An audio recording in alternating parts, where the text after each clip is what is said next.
Brothers and sisters, today we delve into the seemingly mundane but spiritually rich passage of Ezra 2, a testament to God's faithfulness and the power of communal restoration. This chapter, a list of names and numbers, unfolds as a divine blueprint, teaching us the intricate dance of faith, obedience, and divine grace in the rebuilding of our spiritual Jerusalem.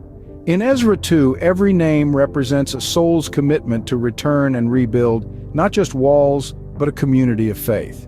This is our first lesson: balance.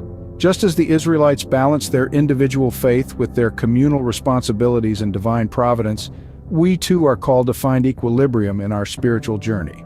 Scriptural insight. For we are co-workers in God's service. You are God's field, God's building. 1 Corinthians 3:9. In the absence of balance, we find spiritual disarray.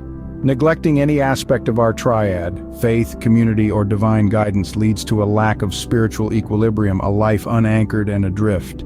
Ezra 2's list is not just a roll call, but a cycle of restoration initiated by obedience. Obedience to God's call leads to moral and spiritual restoration, completing a cycle that rejuvenates the individual and the community. Divine principle. If you are willing and obedient, you will eat the good things of the land. Isaiah 1:19. Conversely, the exile was a divine feedback loop, a reminder that our actions and decisions have spiritual repercussions. Disobedience breaks the cycle, leading us away from God's blessings. In rebuilding, the Israelites witnessed the cause and effect of divine grace. Their decision to return and rebuild led directly to the restoration of their spiritual identity. God's promises are not idle. He intervenes in human history to fulfill His word. Ezra 2 teaches us the power of inclusion. From priests to gatekeepers, each had a role, demonstrating that the work of God is accomplished together, each action and individual significant to the whole. Community call. As each part does its own special work, it helps the other parts grow so that the whole body is healthy and growing and full of love. Ephesians 4:16. Avoidance of our spiritual duties or community disconnects us from the vine, leaving us spiritually barren. Finally, Ezra 2 showcases a harmonious blend of divine attributes: mercy, justice, and love.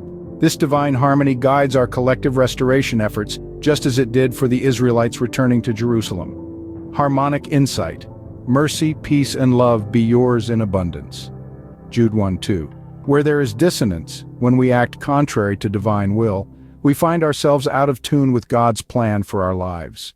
Brothers and sisters, as we reflect on Ezra 2, let us embrace the lessons of balance, obedience, divine intervention, community, and harmony. Let us commit to being builders in God's kingdom, finding our place in the list of those who answer the call to return and rebuild.